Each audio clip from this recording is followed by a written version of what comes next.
কখনো কি ভেবে দেখেছেন যারা দেশের জন্য কাজ করে, নিজের জীবন বাজি রেখে দেশকে রক্ষা করে, যাদের জীবনের সবচেয়ে বেশি প্রায়োরিটি দেশের, তাদের পারিবারিক জীবনটা কেমন হয়?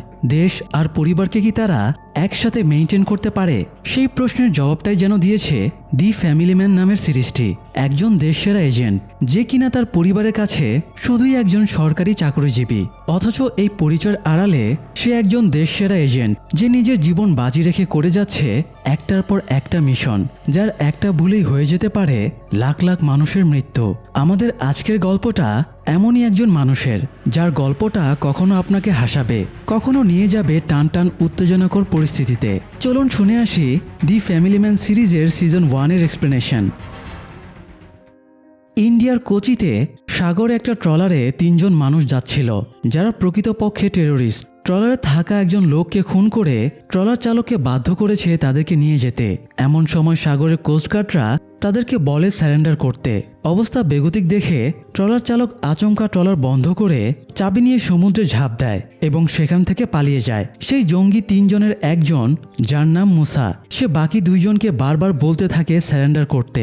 একদিকে সি সিকনেস, তার ওপর সে মানসিকভাবেও দুর্বল, কিন্তু বাকি 2 জন স্যারেন্ডার করতে রাজি হয় না। তাদের কাছে ছিল অস্ত্রভর্তি একটা ব্যাগ, যেটা কোস্টগার্ডরা দেখতে পেলে হয়তো পরিস্থিতি আরও খারাপ হয়ে যাবে। তাই বাকি 2 জনের অগোচরে মুসার সেই ব্যাগটা সমুদ্রে ফেলে দেয়। এরপরে তারা 3 জন কোস্টগার্ডদের হাতে ধরা পড়ে যায়। এদিকে শ্রীকান্ত নামের একজন লোক, যে কিনা পরিবারের কাছে নেহাতি একজন সরকারি চাকরিজীবী, অথচ এই পরিচয়ের আড়ালে তার আসল পরিচয় সে একজন দেশসেরা এজেন্ট। তার স্ত্রী সুচি একজন কলেজ টিচার। সকালে শ্রীকান্ত যোগা শেষ করে বাসায় ফিরলে তার স্ত্রী তাকে বলে বাচ্চাদেরকে যেন আজ স্কুলে সে ড্রপ করে দেয়, কারণ তার তাড়া আছে। নাস্তা শেষে শ্রীকান্ত তার মেয়ে ধৃতি আর ছেলে অথর্বকে স্কুলে ড্রপ করতে যায়। ধৃতি আর অথর্ব দুজনেই বেশ দুষ্ট প্রকৃতির। শ্রীকান্তের গাড়িটা বেশ পুরনো, তাই তার ছেলে আর মেয়ে বলছিল নতুন গাড়ি কেন নিচ্ছে না, কেন সে এই কম স্যালারির চাকরি করছে, সেটা নিয়েও তাদের অভিযোগ। শ্রীকান্তের এই সাধারণ চাকরি আর কম স্যালারি নিয়ে ছেলে মেয়ে দুজনেই বেশ বিরক্ত, সেটা বোঝা যায়। ধৃতি আর অথর্বকে স্কুলে ড্রপ করে শ্রীকান্ত রেলওয়ে স্টেশনে যায়। সেখানে আগে থেকেই অপেক্ষা করছিল তার বন্ধু প্লাস সহকর্মী জেকে। তাদের রোজকার রুটিন হচ্ছে এখানে দেখা করে এরপর ট্রেনে অফিসে যাওয়া। তাদের অফিস সাধারণ একটা ভবনের ভেতরেই গুপ্ত একটা জায়গায়, যেটার কথা বাইরের কেউ জানে না। সে TASC থ্রেট অ্যানালাইসিস সার্ভিলেন্স সেলে কাজ করে। আজ ছেলে মেয়েকে স্কুলে ড্রপ করতে গিয়ে তার বেশ দেরি হয়ে যায়। এদিকে তার সিনিয়র শর্মা তাকে বারবার কল করতে থাকে। কল রিসিভ করে শ্রীকান্ত তার বসকে মিথ্যা একটা ঘটনা বলে রাস্তায় অ্যাক্সিডেন্ট হওয়াতেই মূলত তার দেরি হচ্ছে। এমন ধরনের মিথ্যা কথা সে প্রায়ই বলে, এমনকি নিজের স্ত্রীর সাথেও। জেকে আর শ্রীকান্ত অফিসে পৌঁছালে শর্মা তাদেরকে জানায় অফিসে নতুন একজন জয়েন করেছে, তাকে তাদের গাইড করতে হবে। আর এদিকে কোচি থেকে মুসা আর বাকি 2 জন জঙ্গিকে দিল্লিতে আনা হচ্ছে। এয়ারপোর্ট থেকে তাদেরকে সিকিউরিটি দিয়ে আনতে হবে। ফোর্স 1-এর টিমও সেখানে থাকবে। দায়িত্ব হাতে পেয়ে সেখান থেকে শ্রীকান্ত আর জেকে চলে আসে। অফিসে নতুন যে জয়েন করেছে তার নাম জয়া। জেকে জয়ার সাথে ফ্লার্ট করার চেষ্টা করতে থাকে।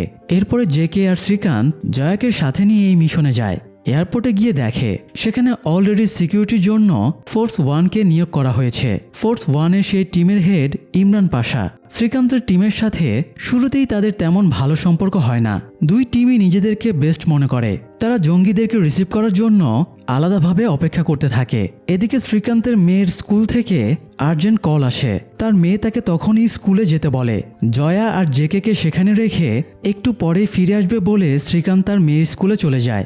আসলে শ্রীকান্তের মেয়ের কাছে এক ধরনের অবৈধ ট্যাবলেট পাওয়া গেছে, সেটা জানাতেই ডাকা হয়েছে শ্রীকান্তকে। স্কুলের হেডমিস এই ব্যাপারটা জানাতে থাকে শ্রীকান্তকে, কিন্তু শ্রীকান্তের মনোযোগ তার ফোনের দিকে, কারণ জেকে তাকে মেসেজ করেই যাচ্ছে জঙ্গিরা চলে এসেছে। তাদেরকে ফোর্স 1-এর প্রোটেকশনের সাথে জেলে নিয়ে যাওয়া হচ্ছে। অন্য একটা গাড়িতে যাচ্ছে জয়া আর জেকে। মাঝপথে হঠাৎ ভ্যানে থাকা গার্ডদেরকে মেরে মুসা আর তার সাথে থাকা বাকি 2 জন পালিয়ে যায়। পাশেই একটা বস্তিতে চলে যায়। এই নিউজ শুনে শ্রীকান্ত স্কুলে মিটিং শেষ না করেই সেখান থেকে উঠে চলে আসে। এদিকে বস্তিতে তাদেরকে খুঁজতে খুঁজতে পাশা আর তার দল গুলি করে মুসার সাথে থাকা 2 জনকে মেরে ফেলে, আর মুসার কাঁধে গুলি লাগে। সে একটা গোডাউনে গিয়ে লুকায়। পাশা মুসাকেও গুলি করে মেরে ফেলতে চায়। এই সময় শ্রীকান্ত সেখানে চলে আসে। সে পাশাকে গুলি করতে মানা করে, কারণ মুসা আর তার সঙ্গীদের কি উদ্দেশ্য ছিল, কেন তারা ইন্ডিয়া এসেছে সেসব জানতে মুসাকে জীবিত রাখা দরকার। শ্রীকান্ত বাইরে নিজের গান রেখে মুসাকে কনভিন্স করতে ভেতরে যায়। তখন মুসাকে ইমোশনালি কনভিন্স করে সেখান থেকে বের করে আনে আর হাসপাতালে নিয়ে যায়। বাকি 2 জন জঙ্গির একজন আবু বকর গুলিতে নিহত হয় এবং আসিফ নামের আরেকজনকে লাইফ সাপোর্টে রাখা হয়। এদিকে মিটিং অর্ধেক করে রেখে চলে আসায় ধৃতির স্কুলের সমস্যার কোনো সমাধান হয় না। তাকে স্কুল থেকে সাসপেন্ড করে দেওয়া হয়, যে কারণে শ্রীকান্তের ওয়াইফ সুচি বেশ রেগে যায়। শ্রীকান্ত জানায় ম্যাটারটা যেহেতু সে বিগড়ে দিয়েছে, তাই আগামীকাল স্কুলে গিয়ে সমস্যাটা সেই সমাধান করবে। যাই হোক, পাকিস্তানের বেলুচিস্তানে আইএসের মোস্ট ওয়ান্টেড ক্রিমিনাল ফাইজানের সাথে দেখা করতে যায় মেজর সামির। সেখানে তারা ইন্ডিয়াতে বড় কোনো অ্যাটাক করার পরিকল্পনা করছিল, যে অ্যাটাকের বিষয়ে হাতে গোনা 2-1 জন বাদে কেউ জানে না। এই কারণে মেজর সামিরের ইন্ডিয়ায় লোক দরকার যে এই কাজে তাকে হেল্প করবে। সে ফাইজানকে জিজ্ঞাসা করে যে এমন কেউ আছে কিনা। ফাইজান জানায় তাদের এমন একজন মেম্বার দিল্লিতে আছে, কিন্তু সে নিজের মতো করেই কাজ করে, কোনো দলের সাথে কাজ করে না। ফাইজান তার সাথে মেজর সামিরের যোগাযোগ করিয়ে দেবে। যাই হোক, সেই আইএস মেম্বার দিল্লিতে রাতের আধারে একটা জনবহুল রাস্তার পাশে টাইম বম্ব সেট করা স্কুটার রেখে আসে, যাতে ব্লাস্ট হয়ে পরের দিন অনেক হতাহত হয়। শ্রীকান্ত আর তার টিম কি পারবে এই বোমটা খুঁজে বের করতে, নাকি বোম ব্লাস্ট হয়ে মারা যাবে বহু মানুষ? যাই হোক, পরের দিন সকালবেলা সেই স্কুটারের পাশ দিয়ে যাওয়ার সময় স্কুলে পড়া একটা মেয়ে টিকটিক শব্দ শুনতে পায়। শব্দটা মূলত স্কুটারের ভেতরে থাকা বোমের। লোকজন বোমের হদিস পেয়ে পুলিশে খবর দেয়। শ্রীকান্ত খবরটা যখন শুনে তখন সে ডাক্তারের কাছে ছিল। ডাক্তার তাকে স্বাস্থ্যসম্মতভাবে চলার পরামর্শ দিচ্ছিল, কারণ শ্রীকান্ত প্রচুর স্মোক আর ড্রিঙ্ক করে। ঘটনা শুনে ডাক্তার দেখানো শেষ না করেই সে উঠে আসে। সে আর জেকে ঘটনাস্থলে চলে যায়। বোমের আশেপাশে অনেকখানি জায়গা থেকে লোকজনকে সরিয়ে নেওয়া হয়। বেশ থমথমে ভয়ানক একটা পরিবেশের সৃষ্টি হয়ে যায় সেখানে। বোম ডিসপোজাল এক্সপার্ট গিয়ে সেই বোম ডিসপোজ করে দেয়। এরপর যখন বোম ডিসপোজ হয়ে গেছে ভেবে আরও কয়েকজন সেদিকে এগিয়ে যায়, ঠিক তখনই বোমটা ব্লাস্ট হয়। আসলে বোমটা এভাবেই তৈরি করা হয়েছিল। বোম ডিসপোজাল এক্সপার্ট সেটা বুঝে উঠতে পারেনি। এই ঘটনার পর শ্রীকান্ত আর তার টিমকে টাস্কের সিনিয়র অফিসার কুলকার্নি ডেকে পাঠায়। সে জিজ্ঞেস করে এমন একটা ঘটনা তারা সেখানে উপস্থিত থাকা অবস্থায় কিভাবে ঘটলো, আর টাস্কের কাজ যেহেতু এই ধরনের ঘটনা আগে থেকেই প্রেডিক্ট করে নিষ্ক্রিয় করে দেয়া, তারা এই ঘটনার হালচাল আগে থেকে বুঝলো না কেন, সেটাও জিজ্ঞাসা করে কুলকার্নি। শ্রীকান্ত জানায় এটা কোনো টিমের কাজ না, আর যে করেছে সে তাদের নেটওয়ার্কের বাইরের কেউ, যে কারণে তারা কেউ আগে থেকে বুঝতে পারেনি। আর সেই স্কুটারেও নাম্বার প্লেট ছিল না, যে কারণে কালপ্রিটকে ট্রেস করা যায়নি। আর যে এই কাজ করেছে তাকে ধরতে হলে আলাদাভাবে ইনভেস্টিগেশন করতে হবে। কুলকার্নি শ্রীকান্তকে কেসটা ইনভেস্টিগেট করতে বলে। আসলে শ্রীকান্ত কুলকার্নির আন্ডারে ট্রেন হয়েছিল, আর তার কাজের ধরন দেখেও কুলকার্নি তাকে পার্সোনালি পছন্দ করে। যাই হোক, শ্রীকান্ত হসপিটালে থাকা মুসার সাথে দেখা করতে যায়। তাকে গিয়ে জিজ্ঞাসা করে সে কি জানে, আইএসের সাথে তার কানেকশনই বা কি। শ্রীকান্ত মুসাকে ইমোশনালি কনভিন্স করতে বানিয়ে নিজের জীবনের একটা মিথ্যা গল্পও বলে যে সে একটা মিশনে নাগাল্যান্ডে ছিল, তখন তার মা মারা যায়। সে তার মাকে শেষ দেখাটাও দেখতে পারেনি, অথচ সেই মাই তাকে ছোটবেলা থেকে কষ্ট করে মানুষের বাসায় কাজ করে তাকে বড় করেছে। মুসা তখন শ্রীকান্তের কথায় গলে যায়, কিন্তু বাস্তবে শ্রীকান্তের মা এখনো বেঁচে আছে। এদিকে মুসা ও শ্রীকান্তকে নিজের স্টোরি বলে। মুসা বলে হিন্দু মুসলিম দাঙ্গায় তারা শুধু মুসলমান হবার কারণে তার বাবা চাচা বোনকে মেরে ফেলা হয়। মা কোনোভাবে বেঁচে যায়, কিন্তু সেই ট্রমা থেকে বের হতে পারেনি। এই কারণে তার মনে একটা রাগ জেগে ওঠে। সে একজন কেমিক্যাল ইঞ্জিনিয়ার, সিরিয়াতে গিয়ে আইএসের সাথে জড়িয়ে সে কাজ করছিল, কিন্তু নিজের মায়ের কথা খুব মনে পড়তো। মনে হতো মায়ের সাথে যদি আর দেখা না হয়, তাই সেখান থেকে সে পালানোর প্ল্যান করে। যখন শুনেছে আসিফ একটা মিশনে ইন্ডিয়া আসছে, তখন সে তার সাথে আসতে গিয়েই ধরা পড়েছে। এটা যদি তার মা জানে সে এমন কাজ করে, তাহলে ব্যাপারটা খারাপ হয়ে যাবে। শ্রীকান্ত জানতে চায় আসিফ কি ধরনের মিশনে ইন্ডিয়া এসেছে। মুসা জানায় সে জানে না, শুধু জানে বড় কোনো মিশনের প্ল্যান চলছে। তখন শ্রীকান্ত তাকে জানায় আসিফ বেঁচে আছে, সে এখন কোমায় আছে। যদি আসিফের জ্ঞান ফিরে, তাহলে পুলিশের আর মুসাকে দরকার পড়বে না, আজীবন মুসাকে জেলে পৌঁছতে হবে। মুসা জানায় সে আসলেই কিছু জানে না। শ্রীকান্ত তাকে আরও তথ্য মনে করতে বলে সেখান থেকে চলে আসে। এদিকে মুসাকে মেরি নামে যে নার্স দেখাশোনা করে, তার সাথে মুসার সম্পর্ক ধীরে ধীরে ঘনিষ্ঠ হতে থাকে। তো যাই হোক, পাকিস্তানের জেনারেল আনসারির সাথে মেজর সামির সহ আরও কিছু সদস্যের মিটিং হয়। যেখানে তারা তাদের নেক্সট সব থেকে বড় অপারেশনের প্ল্যান করছিল। এই মিশনের নাম তারা দিয়েছে মিশন জুলফিকার। এর মাধ্যমে তারা এমন একটা পরিস্থিতি তৈরি করবে যাতে ইন্ডিয়া আর পাকিস্তানের মধ্যে যুদ্ধ লেগে যায়, আর পাকিস্তান তার পারমাণবিক আর সামরিক শক্তি ব্যবহার করে ইন্ডিয়াকে হারিয়ে নিজের অবস্থা কায়েম করতে পারবে। মেজর সামির জানায় এই মিশনে সে ফাইজানের বলা একজন মেম্বারকে ব্যবহার করবে, যে কিছুদিন আগে মুম্বাইতে স্কুটারের মাধ্যমে বোম ব্লাস্ট করেছে। আর তাদের টিমের সদস্য মুসা আর আসিফ হসপিটালে, কিন্তু ইন্ডিয়ার কোনো পুলিশ এখনও তাদের মুখ থেকে কিছু বের করতে পারেনি। জেনারেল আনসারি মেজর সামিরকে এই ব্যাপারটা আরও ভালোভাবে হ্যান্ডেল করতে বলে। যাই হোক, এদিকে শ্রীকান্তের বাসায় সময় না দেয়া, কোথায় আছে কি করছে এসব বিষয়ে মিথ্যা কথা বলায় তার ওপর সূচি বেশ অসন্তুষ্ট। আর শ্রীকান্তের ব্যস্ততার কারণে অফিস শেষে ছেলে মেয়েকে তারই ম্যানেজ করতে হয়। নিজের পার্সোনাল লাইফ আনন্দ বলে কিছুই নেই তার লাইফে। এই কারণে সে ধীরে ধীরে তার এক সহকর্মী অরবিন্দের সাথে কিছুটা ঘনিষ্ঠ হতে থাকে। অরবিন্দ কলেজের শিক্ষকতার চাকরি ছেড়ে আলাদা একটা জব নেয়। সূচিকেও বলে সে যেহেতু 9 বছর যাবৎ টিচিং করছে আর সেটা সে পছন্দ করে না, তাই সে চাইলে অরবিন্দের সাথে তার অফিসে জয়েন করতে পারে। এতে করে তার লাইফে কিছুটা চেঞ্জ আসবে, থ্রিল আসবে। সূচি জানায় সে ব্যাপারটা ভেবে দেখবে, কিন্তু ব্যাপারটা যখন সে শ্রীকান্তকে জানায় যে সে জব সুইচ করতে চায়, শ্রীকান্ত তাতে রাজি হয় না। কারণ সূচিও যদি এমন জব করে তবে বাচ্চাদের সামলাবে কে? সে তো আর তার জব ছাড়তে পারবে না। কারণ এমনও হয় কাজের সূত্রে তাকে রাত বিরতেও হুটহাট বের হতে হয়। শ্রীকান্তের এমন স্বার্থপরতা দেখে সূচি মনক্ষুণ্ণ হয়। তাদের মধ্যে একটা নীরব যুদ্ধ চলতে থাকে, দূরত্ব বাড়তে থাকে। এদিকে ধৃতির সাসপেনশন দূর করতে স্কুলের হেডমিসকে কনভিন্স করা দরকার। শ্রীকান্ত নিজেই ট্রিক্স করে স্কুলে একটা ঝামেলা তৈরি করে। এরপর সেই মিসের সামনে সেই ঝামেলা মিটিয়ে দেয়, যেটা দেখে মিস আবার ধৃতিকে স্কুলে নিয়ে নেয়। তো যাই হোক, সেই স্কুটার বিষয়ে ইনভেস্টিগেট করতে গিয়ে তারা একটা লিঙ্ক খুঁজে পায়। একটা গেমিং কোম্পানির 3 জন লোক ব্লাস্ট হওয়ার ঠিক 10 মিনিটের মাথায় সেটা উদযাপন করে সোশ্যাল মিডিয়ায় পোস্ট করেছে। অথচ মিডিয়াতে ব্লাস্টের নিউজ প্রচার হয়েছে ব্লাস্ট হওয়ার ঘণ্টাখানেক পরে। সেই সূত্র ধরে জেকে, ফোর্স 1 এর পাশা আর শ্রীকান্ত মিলে সেই 3 জনকে অ্যারেস্ট করে। মেরে ফেলার ভয় দেখিয়ে সত্যিটা বের করে নেয়। তারা জানায় এই বিষয়ে তারা কিছুই জানে না, শুধু কখন কোন জিনিস কোথা থেকে পিক অ্যান্ড ড্রপ করতে হবে সেটা তাদের জানানো হয়, আর তারা সেটাই করে। কালপ্রিট ভিক্টোরিয়া কলেজে পড়ে, বয়স 25 থেকে 26 বছরের মতো হবে। আর তার পার্সেল সব ভিক্টোরিয়া কলেজের সামনে ড্রপ বক্সই আসে সবসময়। কিন্তু সে যে আসলে কে সেটা তাদের জানা নেই। এ সময় শ্রীকান্ত তাদের থেকে মিশন জুলফিকারের ব্যাপারও জানতে পারে, কিন্তু মিশন জুলফিকার যে আসলে কি সেটা তারা জানে না। যাই হোক, এই ঘটনা ইনভেস্টিগেট করতে গিয়ে শ্রীকান্ত আর জেকের সাথে পাশার একটা ভালো সম্পর্ক তৈরি হয়। এদিকে ভিক্টোরিয়া কলেজের একজন ছেলে করিম, সে অ্যান্টি ন্যাশনালিস্ট। অনলাইনে ব্লগে এই ধরনের লেখালেখি করে, সরাসরি এসব বিষয়ে উগ্রতাও দেখায়। একদিন সে তার গার্লফ্রেন্ড জোনালিকে নিয়ে সিনেমা হলে সিনেমা দেখতে যায়। সেখানে জাতীয় সঙ্গীত শুরু হলে সবাই দাঁড়িয়ে সম্মান জানালেও সে জানায় না। এটা নিয়ে আশেপাশের মানুষের সাথে ঝামেলা হয় তার, লোকজন তাকে গণধোলাইও দেয়। এখন প্রশ্ন হচ্ছে, এই করিমি কি তবে স্কুটারের মাধ্যমে বোম ব্লাস্ট করা আইএস সদস্য? যাই হোক, ভারতের একটা প্রদেশে 2 জন মুসলমান ব্যক্তি গাড়িতে করে গরুর মাংস নিয়ে যাচ্ছিল।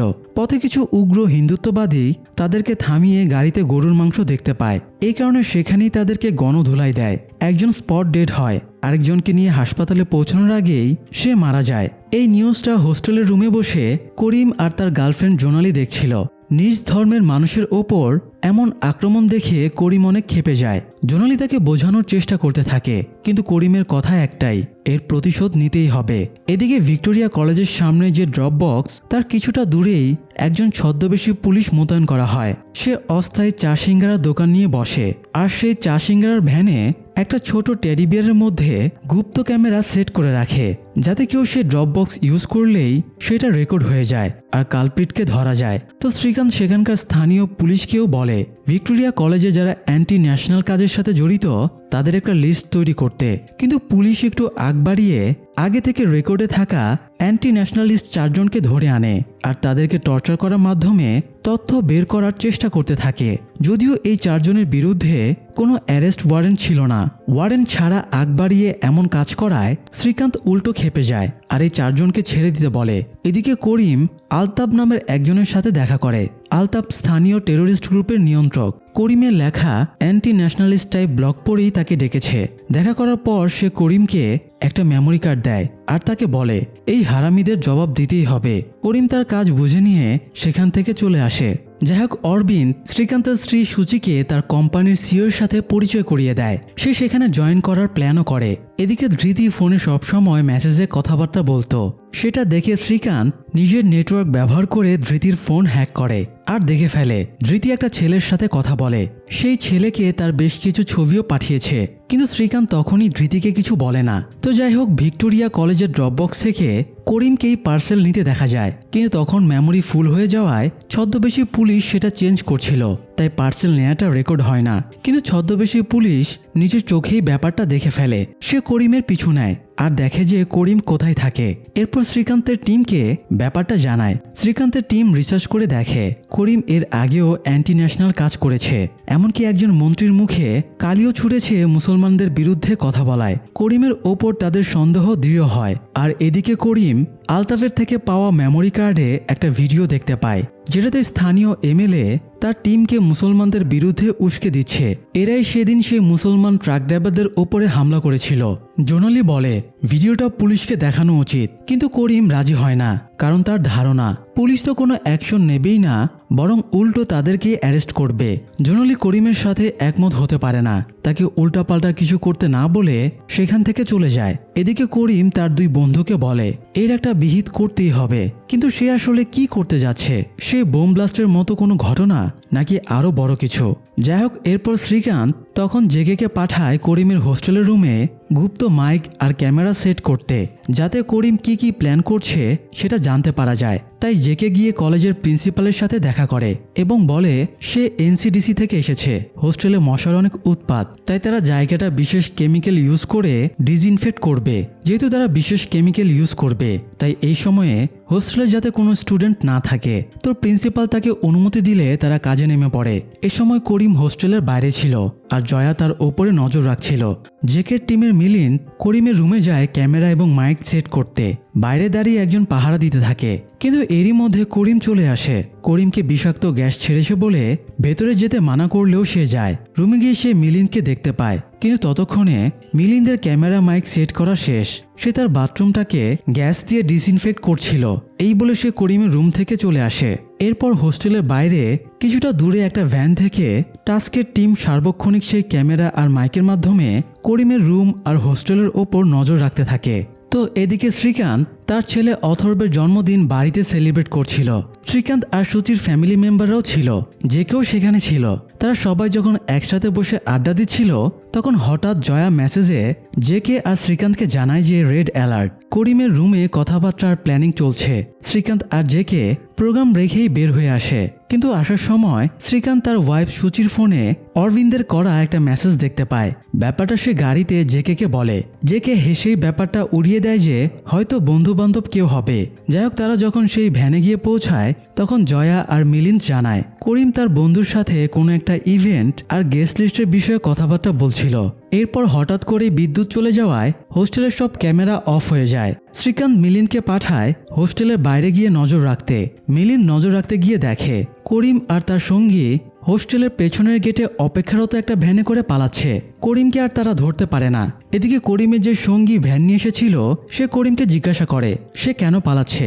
করিম জানায় কিছুদিন যাবৎ তার মনে হচ্ছে কেউ তাকে ফলো করছে, আর হোস্টেলের বাইরে সবসময় একটা ভ্যান দাঁড়িয়ে থাকে, যার বাইরে অনেক সিগারেটের অবশিষ্টাংশ পড়ে থাকে। হোস্টেলের বাইরেও একটা চা সিঙ্গারার ভ্যান ছিল কিছুদিন, হঠাৎ করেই সেটার নেই। দুইয়ে দুইয়ে চার মিলে গেছে, তাই সে কোনো রিস্ক নিতে চায়নি বলেই পালাচ্ছে। যাই হোক, শ্রীকান্ত করিমের কেসটা এমন জটিল হয়ে যাওয়ায় রবিবারের দিনেও বাড়িতে ফেরে না। তার ওয়াইফ সুচিকে অরবিন্দ বলে সুচির যে নতুন জব হয়েছে সেটা তারা একসাথে সেলিব্রেট করবে। সুচি ধৃতি আর অথর্বকে বাসায় থাকতে বলে অরবিন্দের সাথে দেখা করতে বের হয়ে যায়। বিচের ধারে একটা 5 স্টার হোটেলে গিয়ে তারা বসে। শ্রীকান্ত আগের দিন তার ওয়াইফের ফোনে যে মেসেজ দেখেছিল সেটা নিয়ে খুঁতখুত করতে থাকে। জেকে তাকে বোঝানোর চেষ্টা করে যে এটা আসলে কিছুই না।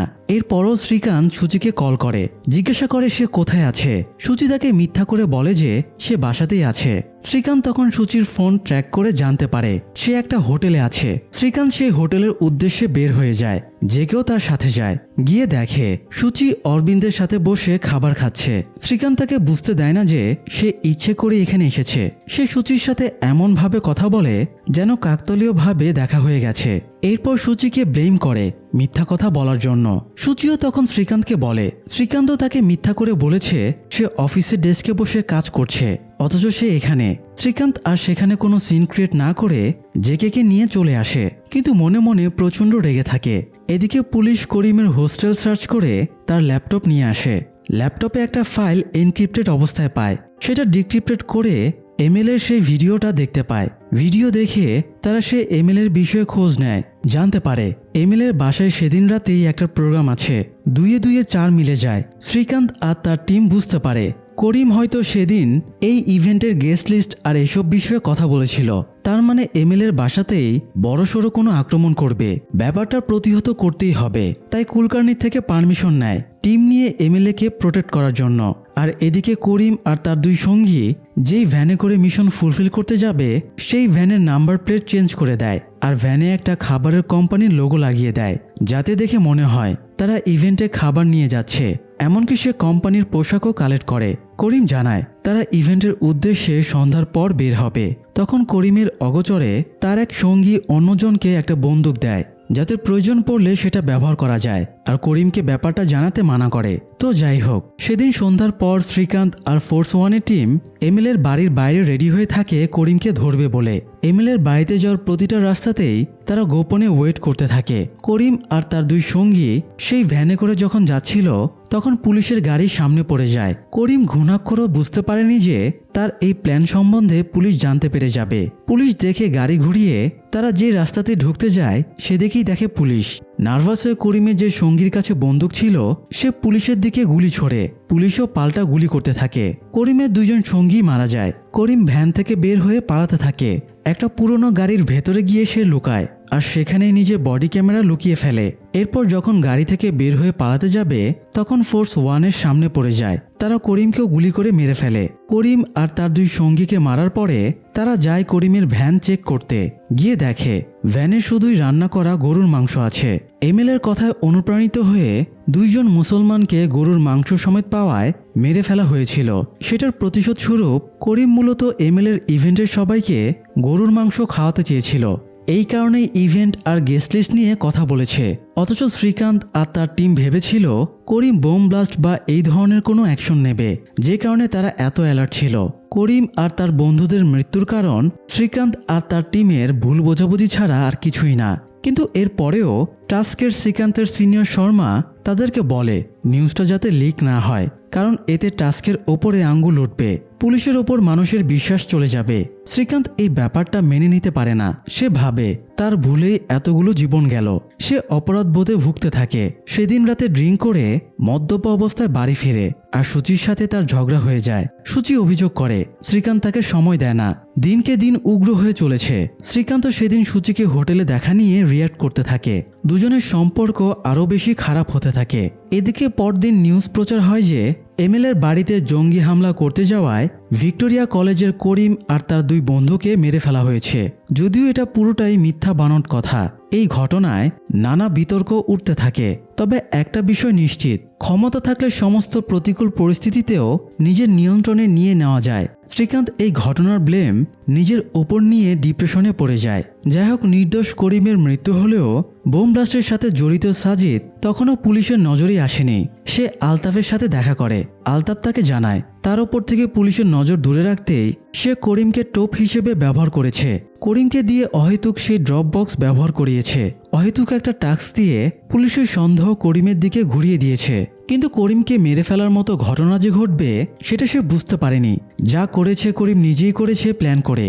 এরপর আলতাফ সাজিদকে জানায় ফাইজান ভাই তার জন্য একটা মিশন তৈরি করেছে, তারা এই ব্যাপারে পরে কথা বলবে।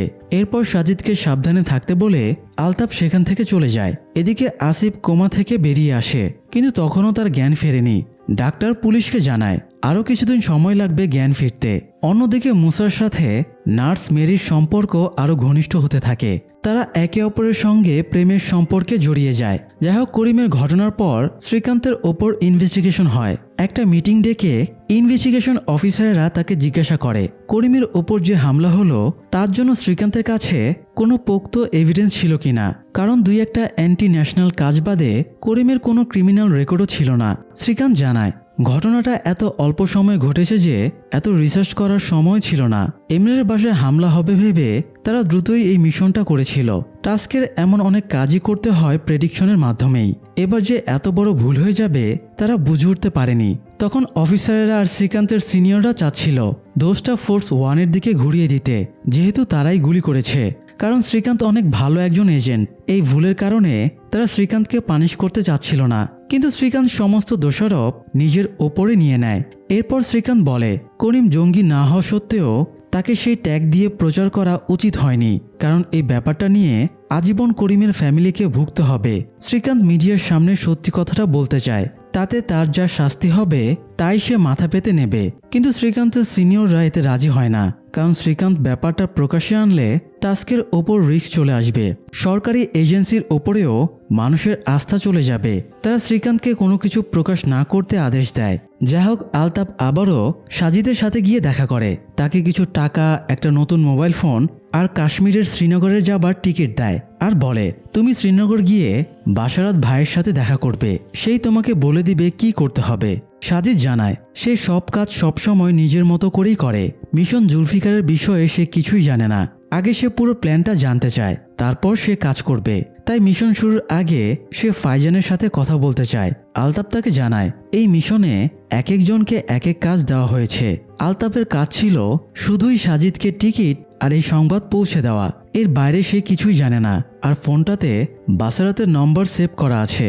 শ্রীনগর গিয়ে যাতে সে বাসারাতের সাথে যোগাযোগ করে, পরবর্তীতে কি করতে হবে সেটা সেই জানাবে। এদিকে শ্রীকান্তের ওপর তখনও ইনকোয়ারি চলছিল, কোনো ডিসিশন নেওয়া হয়নি।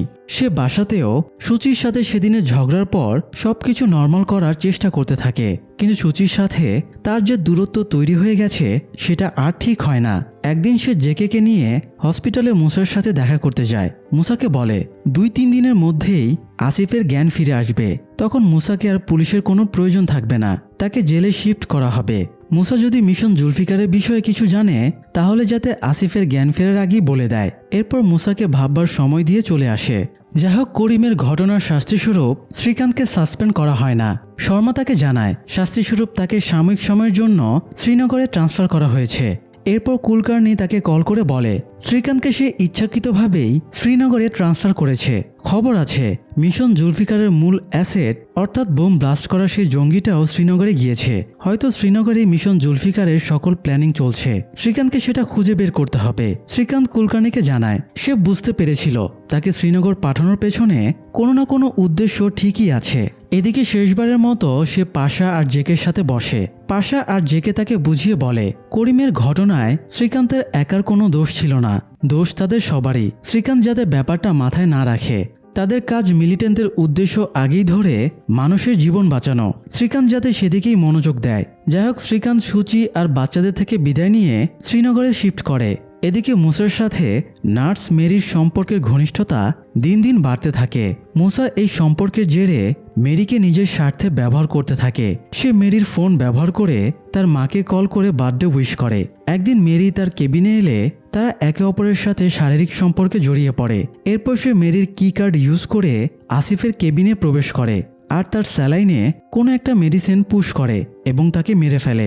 মুসা যদি মিশন জুলফিকারের বিষয়ে কিছু নাই জানে, সে যদি আইএসের সাথে আর কাজ করবে না বলেই ইন্ডিয়ায় পালিয়ে এসে থাকে, তবে সে আসিফকে কেন মার্ডার করলো? রহস্য আরও ঘনীভূত হয়ে ওঠে। শ্রীকান্ত শ্রীনগরে চলে আসে। এখানে তার সিনিয়র অফিসার সালোনির সাথে শ্রীকান্তের একসময় সম্পর্ক ছিল। কোনো একটা কারণে তাদের বিয়েটা হয়নি। এরপর দীর্ঘদিন যাবৎ তাদের মাঝে কোনো প্রকার যোগাযোগ ছিল না। এতদিন পর সালোনির সাথে দেখা হওয়ার পর শ্রীকান্ত তার সাথে কুশল বিনিময় করে। এরপর শ্রীকান্ত সালোনিকে জানায় দিল্লি থেকে একজন শ্রীনগর এসেছে। সে কে, কেন এসেছে এসব কিছুই শ্রীকান্ত জানে না, শুধু জানে সে মিশন জুলফিকারের সাথে জড়িত এক গুরুত্বপূর্ণ ব্যক্তি। এটা শুনে সালোনি বলে এটা তাহলে তোমার পানিশমেন্ট পোস্টিং না, কাজ করতে এখানে এসেছ, নিশ্চয়ই কুলকার্নি পাঠিয়েছে। শ্রীকান্ত বলে পানিশমেন্টের জন্যই পোস্টিং হয়েছে, তবে পাশাপাশি এই কাজটাও করতে হবে।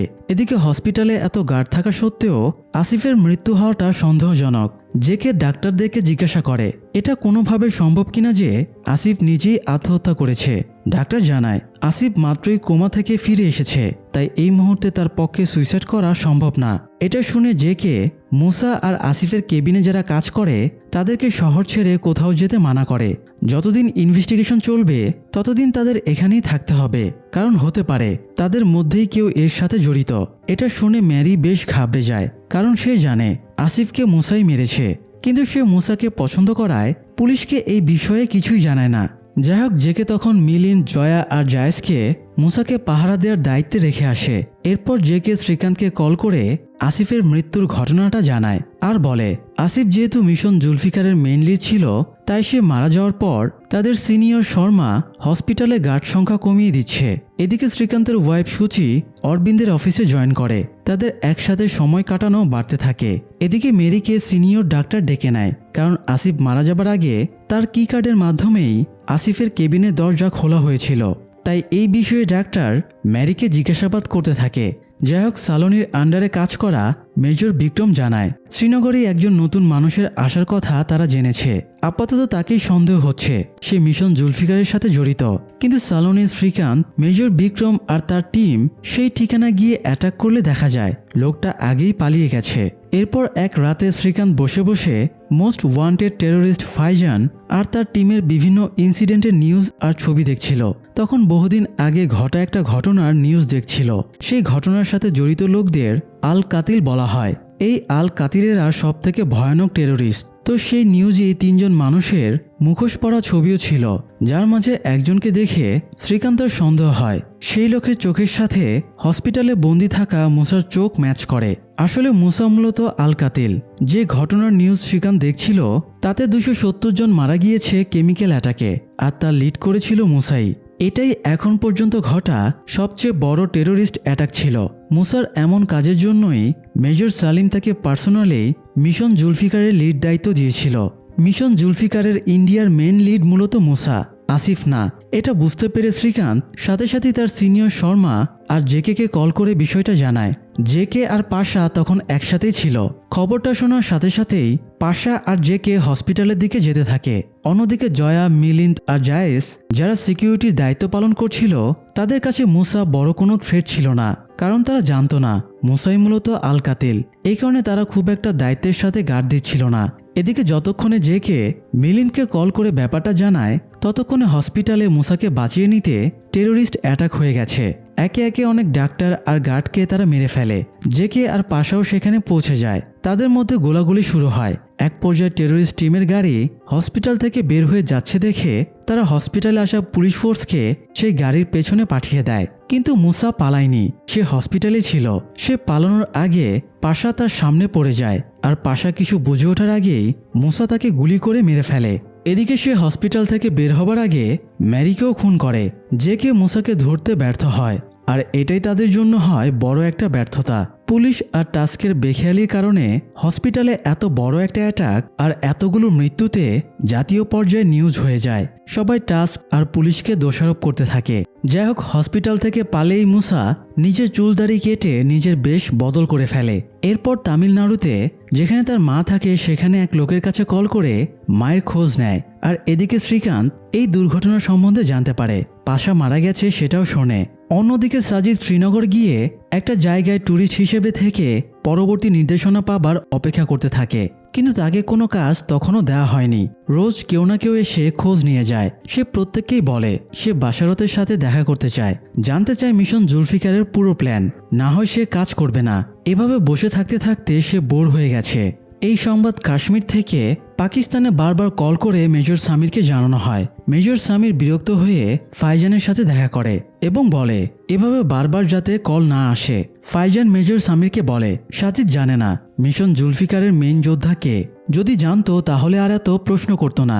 আসলে সাজিদ মুসাকে আগে থেকে চিনে, তাদের মধ্যে ভালো সম্পর্কও আছে। তাই যদি সাজিদ জানে মুসা এই মিশনের মূল হোতা, তাহলে আর কোনো দ্বিমত বা প্রশ্ন করতো না।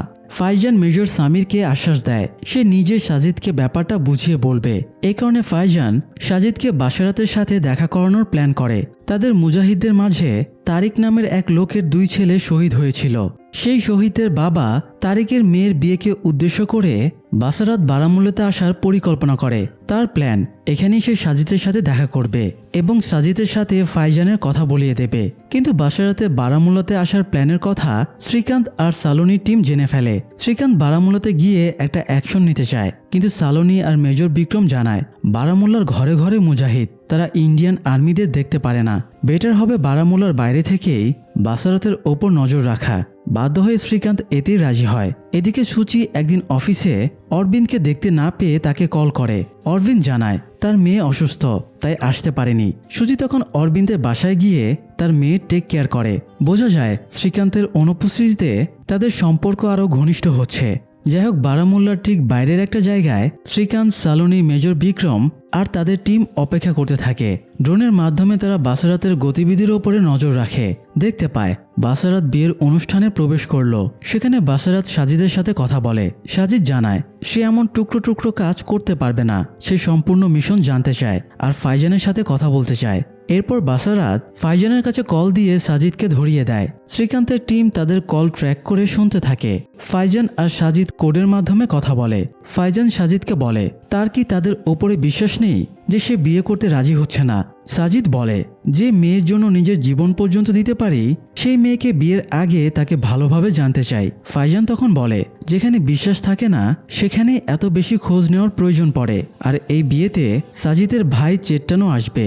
এটা শুনে সাজিদ বলে তার আর কিছু জানার নেই, সে এই বিয়ে করতে রাজি আছে। কলের কথাবার্তা শুনে শ্রীকান্ত বুঝতে পারে তারা মিশন জুলফিকারের বিষয়ে কোড ল্যাঙ্গুয়েজে কথা বলছে, কিন্তু চেত্তান কে সেটা বুঝতে পারে না। মেজর বিক্রম তাকে বলে মালায়ালামে বড় ভাইকে চেত্তান বলা হয়। তখন শ্রীকান্ত বুঝতে পারে চেত্তান বলতে মূলত মুসাকে বোঝানো হয়েছে। তার মানে মুসা মিশন জুলফিকারকে ফুলফিল করার প্ল্যান করছে।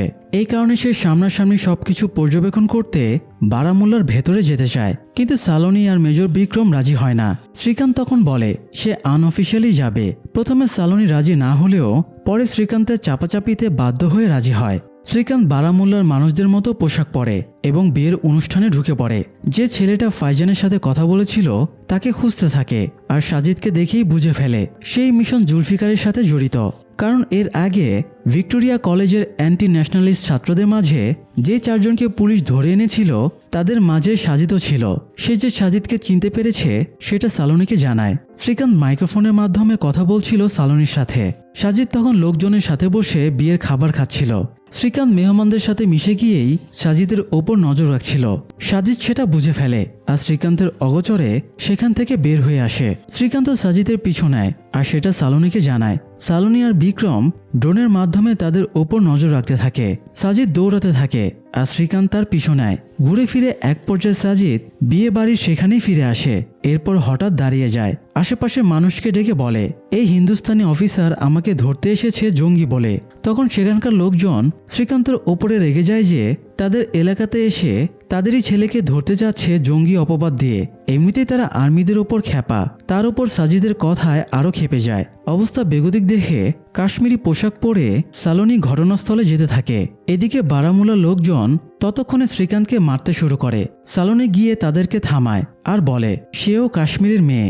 শ্রীকান্ত যাকে ধরতে এসেছিল সে দিল্লি থেকে পালিয়ে এসেছে, আর সত্যিকার অর্থে সে একজন টেরোরিস্ট। কিছুদিন আগে সে দিল্লিতে একটা স্কুটারে বোম রেখে সেটা ব্লাস্ট করেছিল। এরপর সেখানকার পরিস্থিতি ঠান্ডা করে সালোনি শ্রীকান্তকে নিয়ে সেখান থেকে চলে আসে। আর এদিকে মুসা দিল্লি থেকে তামিলনাড়ুর দিকে যেতে থাকে। যাই হোক, সাজিদ হাতছাড়া হয়ে গেলেও শ্রীকান্ত একটা লিড পেয়ে যায়। সে ইসলামাবাদে ইউএস কনসুলেট জেনারেল ব্রুসকে কল করে জানায় ফাইজান কোথায় আছে সে জানে। সে বেলুচিস্তানের কোথাও একটা জায়গায় আছে। যেহেতু ফাইজান মোস্ট ওয়ান্টেড একজন টেরোরিস্ট, তাই তাকে ব্রুসের টিমও খুঁজছিল। তারা একটা প্ল্যান রেডি করে। ফাইজানের সাথে সাজিদের কথাবার্তার যে রেকর্ডিং ছিল সেখান থেকে সাজিদের ভয়েস স্যাম্পল কালেক্ট করে। এদিকে ব্রুস বেলুচিস্তানে জেনারেল আনসারের যতগুলো ডেরা আছে সবগুলোর ওপরই নজরদারি শুরু করে। এরপর কাশ্মীর থেকে সাজিদের কণ্ঠ নকল করে ফাইজানকে কল করা হয়। সেই ভয়েস স্যাম্পলে ভাইজান কথা শোনা যাচ্ছে না, এতটুকুই বলা ছিল।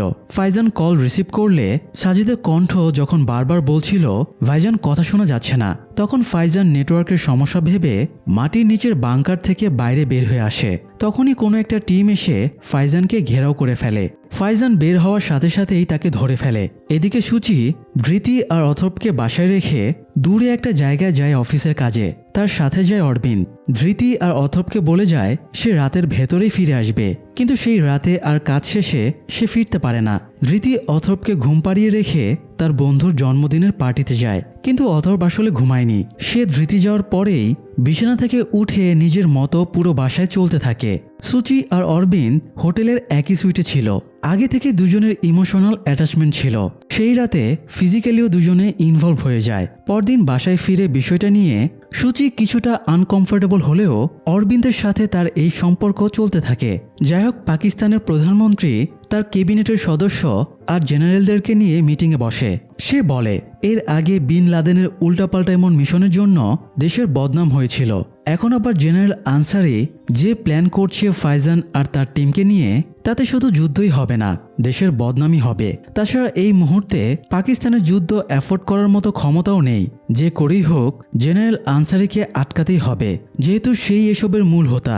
তাই তাকে আটকাতে পারলেই এসব মিশন বন্ধ হয়ে যাবে। প্রধানমন্ত্রী সিদ্ধান্ত নেয় এই মিশন বন্ধ করতে যত যা কিছু করা দরকার সব করা হবে। তো যাই হোক, মুসা আর সাজিদ দুজনের ট্র্যাকই হারিয়ে ফেলেছে শ্রীকান্ত। তার টার্গেট হলো মিশন জুলফিকার কি, কবে হবে, এসব জেনে সেটা বন্ধ করা। সে বুঝতে পারে ফাইজানই এই মিশনের লিড দিচ্ছে। ফাইজানকে ধরতে পারলেই এই মিশন সম্বন্ধে এবং মুসা আর সাজিদের সম্বন্ধেও জানা যাবে। এখন তো ফাইজানের ঠিকানা জানাই আছে।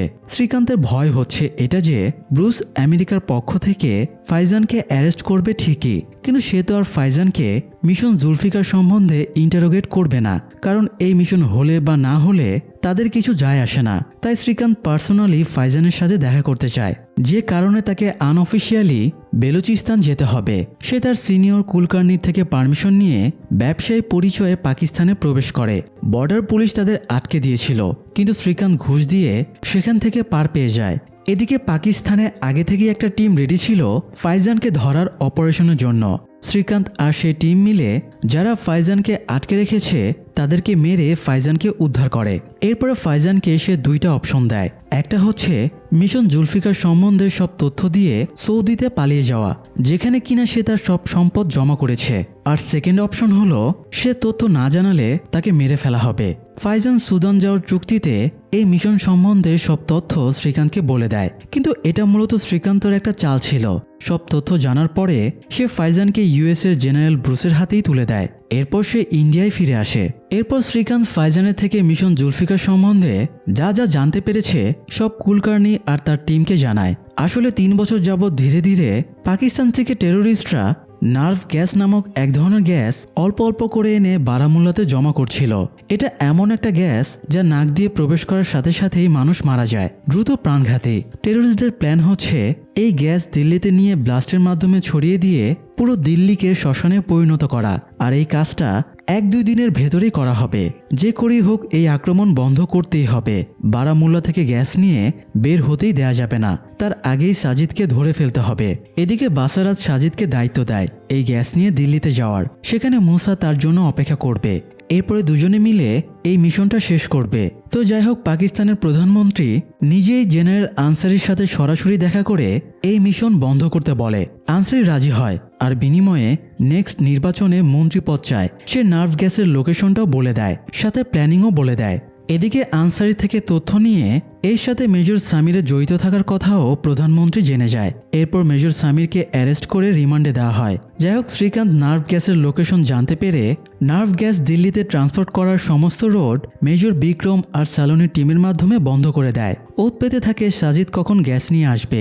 একটা ট্রাকে গ্যাস নিয়ে সাজিদ দিল্লির উদ্দেশ্যে বের হয়ে যায়। ঠিক তখনই মেজর সামির সেখানকার একজন আর্মির গোপন সহায়তায় বাসারাতকে গোপনে কল করে। তাকে জানায় জেনারেল আনসারি গাদ্দারি করেছে। মিশন জুলফিকারের বিষয়ে ইন্ডিয়ান আর্মি সব জেনে গেছে। সাজিদ যাতে গ্যাস নিয়ে এখনই দিল্লির উদ্দেশ্যে না যায়, কিন্তু ততক্ষণে সাজিদ অনেকটা পথ চলেও গেছে। সাজিদের নাম্বারে কল করে বাসারাত সুইচ অফ পায়। এরপর দ্রুত গাড়ি চালিয়ে তার পিছু নেয়।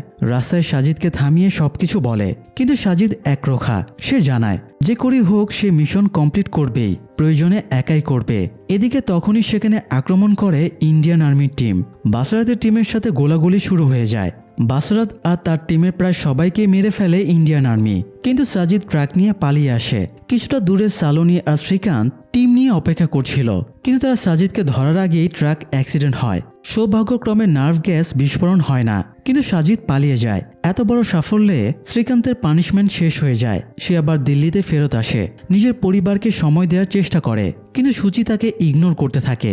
এদিকে টাস্কের অফিসে পুনিত করিমের ফোন থেকে ইনফরমেশন কালেক্ট করার চেষ্টা করছিল। তখন ফোন অন করার সাথে সাথে করিমের নাম্বার থেকে তার গার্লফ্রেন্ড জোনালির নাম্বারে একটা অটোমেটিক মেসেজ চলে যায়, যেটাতে লেখা ছিল ইনক। পুনিত জেকেকে সেটা জানায়। একজন মৃত ব্যক্তির নাম্বার থেকে তার গার্লফ্রেন্ডের কাছে মেসেজ যাওয়াটা স্বাভাবিক না, তাই জেকে এটা সমাধান করতে জোনালি যেখানে থাকে সেখানকার স্থানীয় পুলিশকে জানায়। সেখানকার একজন পুলিশ অফিসার লেডি কনস্টেবল সাথে নিয়ে জোনালির বাসায় যায়। গিয়ে বলে জোনালির ফোনে করিমের নাম্বার থেকে একটা মেসেজ এসেছে। কি মেসেজ এসেছে সেটা জানতে চায়, কিন্তু জোনালি সেটা দেখাতে রাজি হয় না। তখন সেই পুলিশ খবরটা যাতে বাইরে ফাঁস না হয় সেটা বলে চলে যায়। কিন্তু জোনালি বুঝতে পারে এখানে কোনো ঘাপলা আছে। তার মাও চায় এই বিষয়ে কোনো স্টেপ নিতে, কারণ তারা জানে করিম টেরোরিজমের সাথে জড়িত ছিল না। যদিও সে অ্যান্টি ন্যাশনালিস্ট ছিল, কিন্তু এমন কিছু সে করতে পারে না যে কারণে তাকে এনকাউন্টার করে মারতে হবে। কিন্তু তাদের কাছে পর্যাপ্ত এভিডেন্স না থাকায় তারা এই বিষয়ে কোনো স্টেপ নিতে পারেনি। এদিকে জোনালি ভাবতে থাকে হয়তো ইনক লেখে করিমের নাম্বার থেকে যে মেসেজটা এসেছে সেটা একটা কোড মেসেজ। সে ভাবতে থাকে এই বিষয়ে। হঠাৎ তার মনে পড়ে করিম সবসময় এই ধরনের কাজ করতে গেলে বডি ক্যামেরা ইউজ করত। পুলিশ যখন করিমের জিনিসপত্র ফেরত দিয়েছে তখন ফোন রেখে দিয়েছে, আর বডি ক্যামেরাটাও ছিল না। হতে পারে বডি ক্যামেরাটা কোথাও পড়ে গেছে। সে যে জায়গাটাতে করিমকে মেরে ফেলা হয়েছিল সেখানে যায়, গিয়ে সম্ভাব্য সকল জায়গায় খুঁজতে থাকে। যে গাড়িটাতে করিম লুকিয়েছিল সেখানেও খুঁজে, কিন্তু পায় না। তখন সেখানে খেলাধুলারত একজন বাচ্চা ছেলে এসে জিজ্ঞাসা করে সে কি খুঁজছে, কোনো ক্যামেরা কিনা। জোনালি তাকে জিজ্ঞাসা করে ক্যামেরাটা সে পেয়েছে কিনা। ছেলেটা জানায় সে পেয়েছে, কিন্তু ক্যামেরাটা সে 500 টাকা দিলেই তবেই দিবে।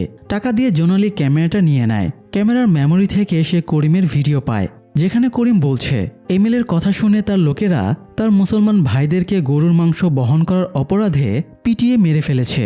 আজ এমিলের প্রোগ্রামে সবাইকে গরুর মাংস খাইয়ে সে এটার প্রতিশোধ নেবে। এরপর দেখা যায় করিম একটা গাড়িতে লুকিয়ে আছে, আর ক্যামেরাতে রেকর্ড করে জোনালিকে উদ্দেশ্য করে বলছে পুলিশ তাদেরকে নির্বিচারে গুলি করে মারছে। এরপর ক্যামেরাটা অফ হয়ে যায়। করিমের হত্যার বিরুদ্ধে স্টেপ নিতে জোনালি একটা পোক্ত এভিডেন্স পেয়ে যায়। সে কি পারবে করিমের হত্যার সঠিক বিচার নিতে? যাই হোক, কাশ্মীর থেকে পালিয়ে সাজিদ সোজা দিল্লিতে চলে আসে মুসার কাছে। এখানে একটা বাসায় মুসা লুকিয়েছিল। সে মুসার কাছে দুঃখ প্রকাশ করে, তার কারণে মিশন জুলফিকার সফল হলো না। কিন্তু মুসা তাকে তখন জানায় মিশন জুলফিকার এখনও ক্যান্সেল হয়নি, একটা প্ল্যান বি আছে। আসলে ফাইজান যখন মেজর সামিরের সাথে মুসার দেখা করিয়ে দেয় আর মিশন জুলফিকার বিষয়ে আলোচনা হয়, তখন মেজর সামির মুসার সাথে আলাদাভাবে কথা বলে। তাকে জানায় মিশন জুলফিকার ক্যান্সেল হওয়ার সম্ভাবনা আছে, নানা বাধা আসতে পারে।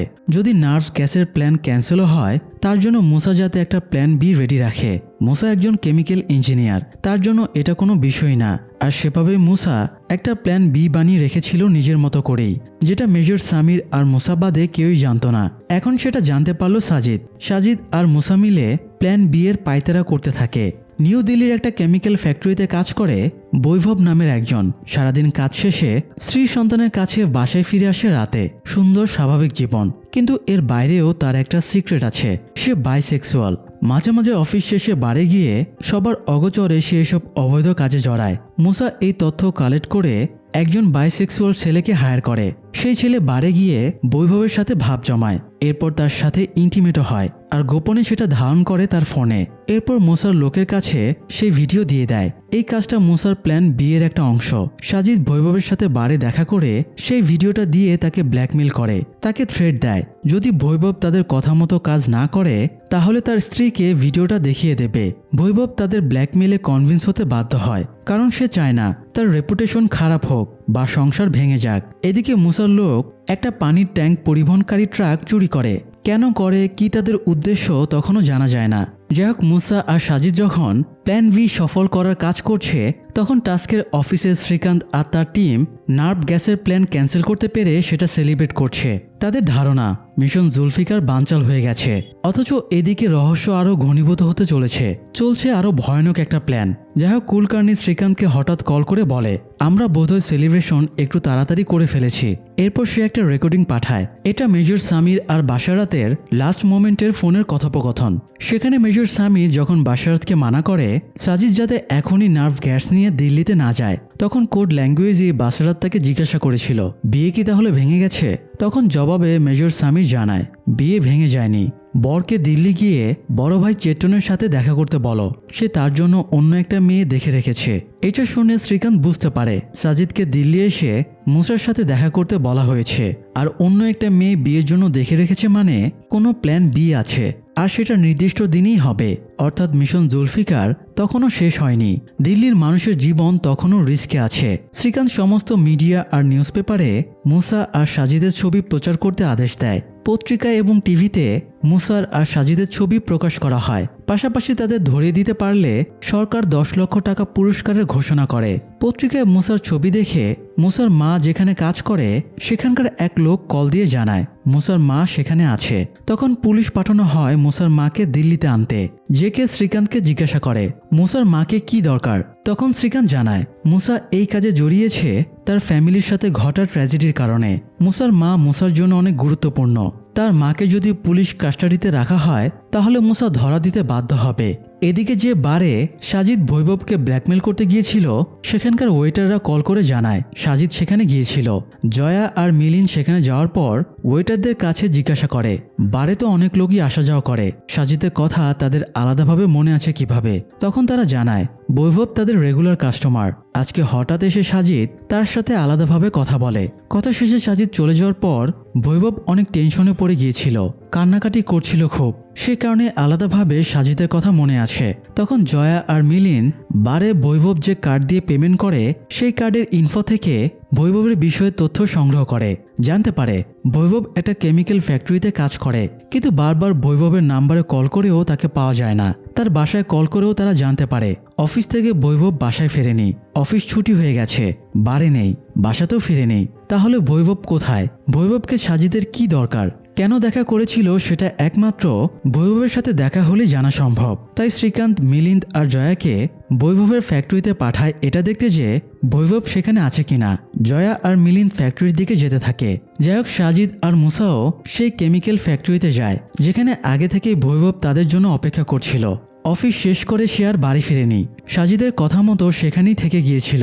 সে সাজিদদের সঙ্গ দিতে চায় না বলে সুইসাইড করারও ট্রাই করে, কিন্তু পারে না। মুসার লোকজন ফ্যাক্টরির গার্ডদের মেরে গার্ডদের পোশাক পরে গার্ড সেজে পাহারা দিতে থাকে যাতে বাইরের কেউ ফ্যাক্টরির ভেতরে ঢুকতে না পারে।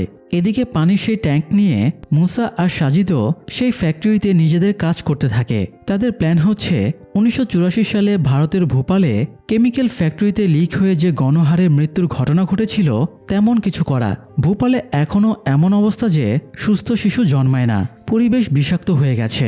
দিল্লিতেও এমন কিছু করে মুসা দিল্লিকে দীর্ঘদিনের মতো পঙ্গু করে দিতে চায়। তাই সে ফ্যাক্টরির যে চিমনি দিয়ে ক্ষতিকর বিষাক্ত কেমিক্যাল আগুনে পুড়িয়ে শেষ করা হয় সেই চিমনি অফ করে দেবে যাতে গ্যাস লিক হয়ে ধীরে ধীরে পুরো শহরে ছড়িয়ে যায় আর এক রাতের ভেতর দিল্লির সব মানুষ মারা যায়। এদিকে জয়া আর মিলিন্দ কেমিক্যাল ফ্যাক্টরিতে আসে। মুসার সেট করা গার্ডরা শুরুতে তাদেরকে ভেতরে ঢুকতে দিতে চায় না, বলে যে ফ্যাক্টরি বন্ধ, ভেতরে এখন কেউ নেই। কিন্তু জয়া আর মিলিন্দ জোরাজোরি করেই ভেতরে যায়। তারা যেখানেই যায় গার্ডরা থাকে পেছন পেছন। তারা গোপনে গান নিয়ে সজাগ থাকে। জয়া আর মিলিন্দের যদি সন্দেহজনক কিছু চোখে পড়ে তবে তাদেরকে মেরে ফেলবে। তাই সাজিদ আর মুসা কন্ট্রোল রুমে ছিল। বৈভবের কাছ থেকে বুঝে নিচ্ছিল কোন চিমনি দিয়ে কোন গ্যাস বের হয়। জয়া আর মিলিন্দ যখন কন্ট্রোল রুমের দিকে যাচ্ছিল তখন বৈভব যাতে চেঁচাতে বা কিছু করতে না পারে তাই মুসা তাকে মেরে ফেলে আর পাশের রুমে চলে যায় তার লাশ নিয়ে। তাই কন্ট্রোল রুমেও সন্দেহজনক কিছু না পেয়ে তারা ফেরত চলে আসে। কিন্তু চলে আসার সময় তাদের হঠাৎই খেয়াল হয় ফ্যাক্টরি বন্ধ ছিল, তবে কন্ট্রোল রুমের কম্পিউটার কেন অন ছিল। সন্দেহ হওয়ায় সেটা চেক করে দেখতে তারা ইউটার্ন নেয় ফ্যাক্টরির দিকে আর শ্রীকান্তকে ব্যাপারটা জানাতে কল করতে থাকে। কিন্তু তখন শ্রীকান্ত ভুলবশত ফোন রেখেই মুসার মায়ের ইন্টারভিউ নিতে চলে গেছে।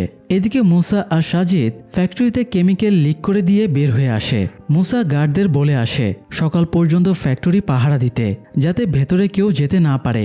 এরপর দিল্লি থেকে বের হওয়ার উদ্দেশ্যে তারা শহরের বাইরের দিকে যেতে থাকে যাতে গ্যাস ছড়ানোর আগেই তারা দিল্লি ছেড়ে পালাতে পারে। কিন্তু গাড়িতে উঠে যখন মুসা বলে সকাল নাগাদ পুরো দিল্লি শ্মশানে পরিণত হবে, তখন সাজিদ জিজ্ঞাসা করে, গার্ডরা তো আমাদের লোক ছিল, তাদেরকে মরার জন্য সেখানে রেখে এলে কেন? মুসা জানায়, মিশনটা যাতে ঠিকমতো সম্পন্ন হতে পারে তাই তাদের জীবন কোরবানি দেওয়া প্রয়োজন ছিল। এরপর তারা একটা পেট্রোল পাম্পে থামে গাড়ির গ্যাস রিফিল করে নিতে।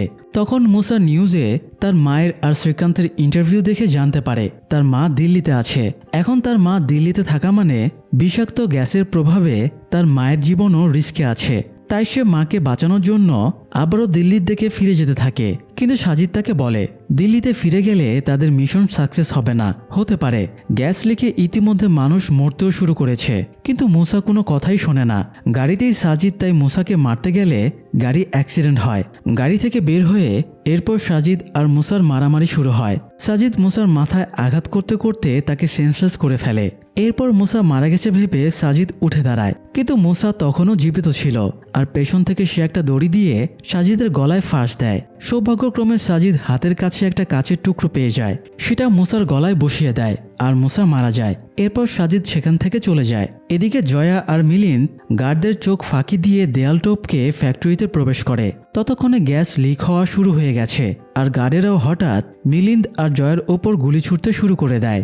এতজন গার্ডের সাথে জয়া আর মিলিন্দ একা পেরে উঠছিল না।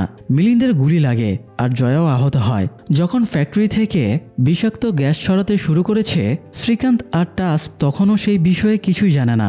তারা কি গ্যাস লিক বন্ধ করে দিল্লিকে দ্বিতীয় ভূপাল হওয়ার হাত থেকে বাঁচাতে পারবে, নাকি দিল্লির হাজারো লাখো মানুষ মারা যাবে? শ্রীকান্ত কি কালপিট সাজিদকে ধরতে পারবে? দিল্লির মানুষের সাথে শেষমেশ কি হয়? মিশন জুলফিকার কি সফল হয়? গল্পের বাকিটা জানতে আমাদের সাথেই থাকুন দি ফ্যামিলি ম্যান সিজন 2 এর এক্সপ্লেনেশন ভিডিওর জন্য। আপনাদের যথেষ্ট সাড়া পেলে খুব শীঘ্রই আমরা সিজন 2 এর ভিডিও নিয়ে আসব, তাই কমেন্ট করে আপনাদের মতামত জানাতে পারেন। আজ এ পর্যন্তই। সবাই ভালো থাকুন, সুস্থ থাকুন আর পরিবারের খেয়াল রাখুন। ধন্যবাদ।